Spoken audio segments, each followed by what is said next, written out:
আমাদের যে দুর্নীতি দমন কমিশন, এই কমিশনের যে স্বাধীনতা নিশ্চিতকরণ, এই বিষয়ে আসলে আমরা হতাশ। কারণ দীর্ঘদিন থেকে আমরা লক্ষ্য করছি এখানে স্বাধীনতা বলে তাদের কিছু থাকে না, একটা প্রভাব তাদের উপরে বিস্তার করে।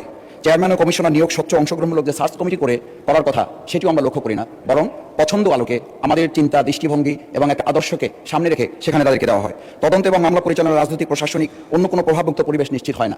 সঙ্গত কারণে কমিশনারদের যে জবাবদিহিতা, সেটিও আমরা লক্ষ্য করি না। আমরা আজকে লক্ষ্য করি যে গতকাল কুমিল্লার একটি বিষয় 300 বিধিতে এখানে আলোচনা হয়েছে, কিন্তু আলোচনা তো হওয়ার কথা ছিল যে পুলিশ পরিদর্শক নোয়াখালীর হাতিয়ায় তিনি যে ধর্ষণের সে অভিযোগ পরিবার থেকে করা হয়েছে, সেই বিষয়ে তো আজকের স্বরাষ্ট্রমন্ত্রী আসলে এখানে বিধিতে তার আলোচনা হওয়া উচিত ছিল।